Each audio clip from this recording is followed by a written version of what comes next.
गिरफ्तार 6 संदिग्ध आतंकियों में से 2 की दिल्ली के पटियाला हाउस कोर्ट में पुलिस ने पेश उनको सामने कर दिया है और पुलिस ने दोनों आतंकियों की 14 दिन की रिमांड मांगी है। जिन 2 संदिग्धों को पेश किया गया है उनके नाम हैं जीशान और आमिर। इनके साथ ही उबैदुर रहमान और हुमैद की पुलिस को अब भी तलाश है। हालांकि तलाश अभी और भी संदिग्धों की पुलिस को है। बता दें कि 6 में से 4 को पेश कल रात को ही कर दिया गया था, उनको रिमांड पर भेज दिया गया है। तो आज 2 की पेशी हो चुकी है, रिमांड इनकी मांगी जा रही है। में मौजूद है। देखिए ये वो तस्वीरें हैं उस गाड़ी की जिनको जो कथित तौर पर जो आतंकी है उनको पेश किया गया था। 14 दिन की रिमांड की मांग की गई थी और बाकायदा सुरक्षा घेर में इनको लाया गया था। और देखिए पिछली सीट पर वो बैठे हुए हैं। 14 दिन की रिमांड दी गई है। कोर्ट में जो पुलिस की दलील थी वो यही थी कि इन लोगों ने एक बड़ी साजिश रची है देश को दहलाने की त्योहारी मौसम में, और इस जो साजिश के तार है वो पाकिस्तान तक जुड़ रहे हैं। और उसी आधार पर पुलिस की दलील थी कि इनके कुछ और भी साथी हैं जिनका पता लगाना है, आखिर पैसा कहां से आ रहा था, हथियार कहां से मिले थे। तो इसी दलील के आधार पर पहले 4 आतंकियों को जो कथित आतंकी हैं उनकी हिरासत ली गई थी और अब इन दोनों की भी हिरासत ली गई है। कैमरा पर्सन अरविंद के साथ अंकित गुप्ता, एबीपी न्यूज, दिल्ली। और आइए जानकारी हमें दे रहे हैं अंकित गुप्ता, हमारे साथ जुड़ गए। अंकित, खुलासे होंगे और उसके बाद ही पता चलेगा कि आखिर क्या प्लानिंग थी आगे, लेकिन इनके जो कनेक्शंस हैं उन तक पहुंचना बहुत जरूरी है। ऐसे में ये जो 2 आतंकी हैं जिनकी पेशी हुई, इनकी भी रिमांड की पेशकश की गई।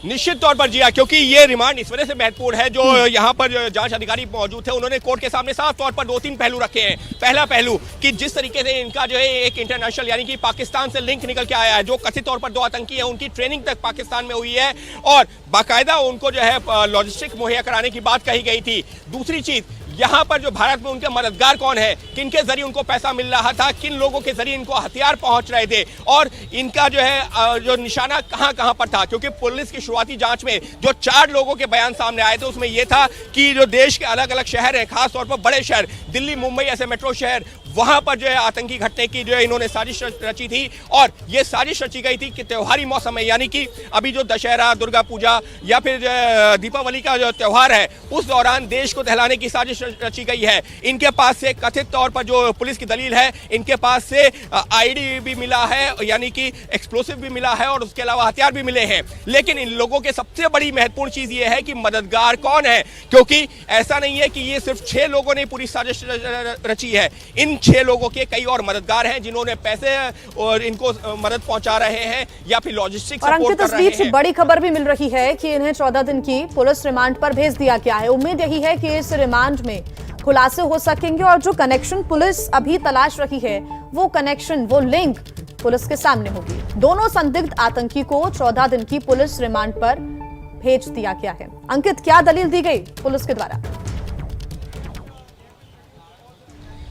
जी बिल्कुल, 14 दिन की जो पुलिस रिमांड में भेजा गया है, क्योंकि इससे पहले आज जो तड़के सुबह 4 लोगों को पेश किया गया था उनको भी 14 दिन की पुलिस हिरासत में भेजा गया था। और ये जो 2 लोग पेश किए गए इनके लिए भी जो है पुलिस ने यही कहा कि इससे पहले के जो 4 आरोपी हैं जिनको हमने गिरफ्तार किया गया था वो पहले ही 14 दिन की पुलिस हिरासत में, इन लोगों को भी पुलिस हिरासत में भेजा जाना जरूरी है। लेकिन क्यों जरूरी है? इस वजह से जरूरी है क्योंकि एक बड़ा आतंकी नेटवर्क है जिसमें स्लीपर सेल्स के कुछ लोग हो सकते हैं, इन लोगों के मददगार हो सकते हैं। आखिर वो कौन लोग हैं? क्योंकि ऐसा नहीं है कि सिर्फ ये 2 लोग हैं या 6 लोग हैं जिन्होंने इतनी बड़ी साजिश रची है। अगर इन लोगों के पास पैसा पहुंच रहा है तो वो पैसा कैसे पहुंच रहा है? अभी तक जो हमारे सहयोगी सूरज ओझा या मृत्युंजय जो मुंबई में है उन्होंने एक जानकारी और दी है कि हवाला जो 2 हवाला रैकेटियर्स के नाम सामने आ रहे हैं वो हवाला जो है वो कौन लोग हैं। इसके अलावा और इन लोगों के और मददगार कौन है, हथियार कहां से आ रहे हैं और क्या सिर्फ ये दिल्ली मुंबई तक सीमित है या फिर कहीं और भी कुछ और भी शहर निशाने पर हैं। क्योंकि ये जो कथित तौर पर आतंकी पकड़े गए हैं ये यूपी से भी पकड़े गए हैं, मुंबई से भी है और आसपास के इलाकों से भी है। यानी कुल मिलाकर के ऐसा नहीं है कि एक जगह ये प्लानिंग हुई है, अलग अलग जगहों पर इनको जो दिशा निर्देश मिले हैं क्या वो पाकिस्तान से मिल रहे थे या कोई इनका लोकल हैंडलर भी यहाँ पर है। ये कई सारी चीजें हैं। तो कोर्ट के में जो पुलिस की दलीलें हैं उसमें साफ तौर पर कहा गया है कि अगले 14 दिन में क्या करना है ये जो पुलिस ने बताया है। पुलिस ने साफ तौर पर कहा है कि अगले 14 दिनों के दौरान इन लोगों को लेकर के देश के अलग अलग हिस्सों में जाना है, वहां जाकर के एक जो बड़ा नेक्सस है या नेटवर्क है उसको एक्सपोज करना, उसका पता लगाना है। और वो क्यों जरूरी है? वो इस वजह से जरूरी है क्योंकि लोगों की दिल्ली, महाराष्ट्र, उत्तर प्रदेश, दूसरे कौन से राज्य हैं, दूसरे कौन से शहर हैं, वहां तक भी पुलिस को अपनी पहुंच बनानी होगी। संयुक्त कार्रवाई जरूरी।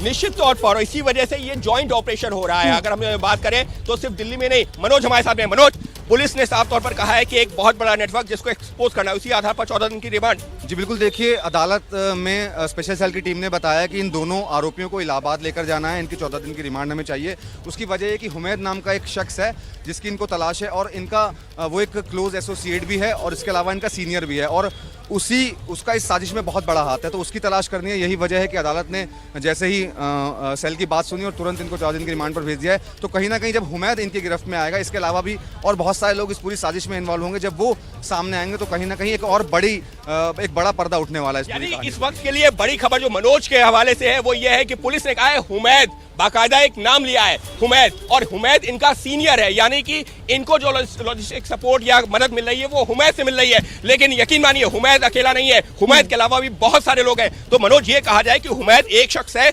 उसके जरिए और लिंक तलाशने की कोशिश होगी। बिल्कुल, सिर्फ हुमैद ही एक शख्स नहीं है, उसके अलावा और भी लिंक इसमें निकलेंगे। इसके अलावा मैं आपको बताना चाहूंगा, ये लोग जहां पर रहते थे वहां पर इनके और कौन कौन से क्लोज एसोसिएट हो सकते हैं, उसको लेकर भी लगातार स्पेशल सेल की छापेमारी चल रही है। और आपको ये भी बताना चाहूंगा कि एटीएस की मदद भी स्पेशल सेल लगातार इस मामले में ले रही है। जिस तरीके से पहले कोटा से एक को गिरफ्तार किया गया, उसके बाद उसकी निशानदेही पर 2 को दिल्ली से गिरफ्तार किया गया, और उनसे जब पूछताछ हुई तो फिर 3 लोगों को यूपीएटीएस की मदद से उत्तर प्रदेश से गिरफ्तार किया गया। तो जहां जहां से जिन जिन को गिरफ्तार किया गया है वो कहां रहते थे, किससे मिलते थे, किससे बातचीत होती थी, इस सभी नेटवर्क को सेल की टीम खंगाल रही है। क्योंकि अब कहीं ना कहीं सेल को ये लग रहा है कि स्लीपर सेल जो है दोबारा से एक्टिवेट करने की कोशिश आईएसआई के थ्रू की जा रही है, तो कहीं ना कहीं उसको तोड़ने की कवायद अब दोबारा से सेल ने कर दी है। महत्वपूर्ण यहाँ पर ये भी चीज निकल के आ रही है कि ये ऐसा नहीं है कि सिर्फ किसी एक एजेंसी का ऑपरेशन है। स्पेशल सेल ने गिरफ्तारियां की है, लेकिन फिर चाहे वो महाराष्ट्र पुलिस हो, यूपी पुलिस हो, सभी अब इसमें जो है जांच का हिस्सा बन रहे हैं। और इसी वजह से हमारे जो वरिष्ठ सहयोगी ओम प्रकाश तिवारी, उन्होंने एक सुबह और जानकारी दी है, दिल्ली पुलिस के कमिश्नर भी मुंबई में, महाराष्ट्र में मौजूद है,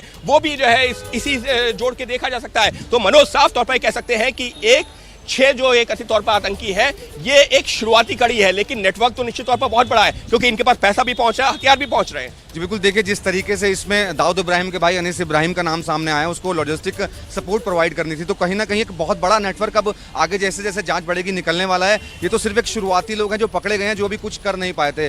पूरे देश के अलग अलग राज्यों में बड़े धमाके करने की इनकी साजिश थी, त्योहारों के मौके पर करने की साजिश थी, यानी कि प्लान इनका बहुत बड़ा था। लेकिन स्पेशल सेल लगातार क्योंकि इस पर काम करता रहता है, तो स्पेशल सेल ने इस पूरे नेटवर्क को तोड़ तो जरूर दिया है, लेकिन कहीं ना कहीं गिरफ्तारियां होना अभी बाकी है, और जो और गिरफ्तारियां होंगी और इनसे बड़ी गिरफ्तारियां होंगी। बिल्कुल, ये तस्वीरें इस वक्त अंकित हम अपने दर्शकों को दिखा रहे हैं। जब इन 2 संदिग्ध आतंकी आमिर और जीशान को कोर्ट में पेश करने के लिए ले जाया जा रहा था, उस वक्त की तस्वीरें आपको बता दें कि दोनों को 14 दिन की पुलिस रिमांड पर भेज दिया गया है।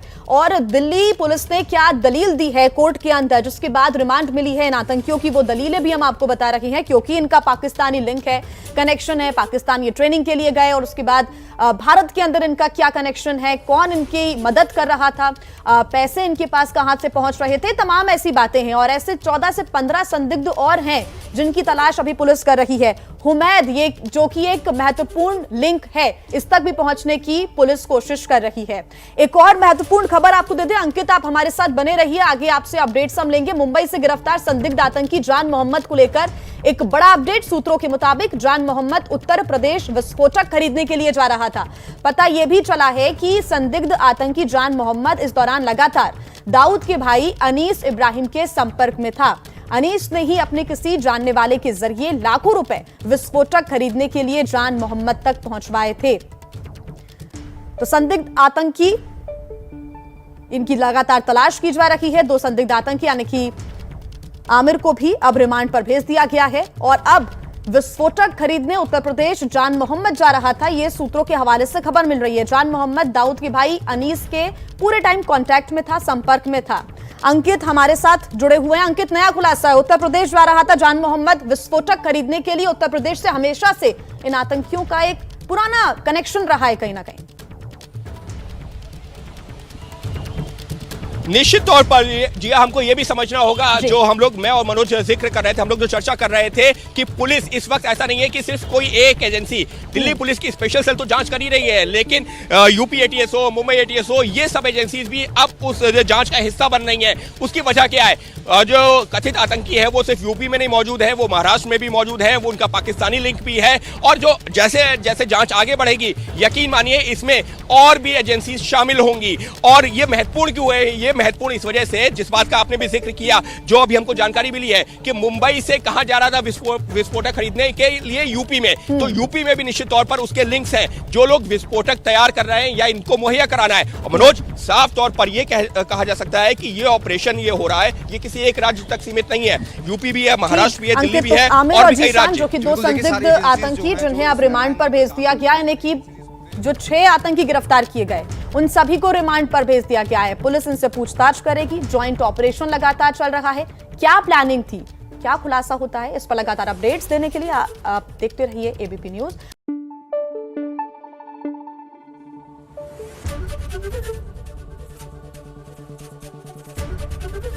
एबीपी न्यूज आपको रखे आगे।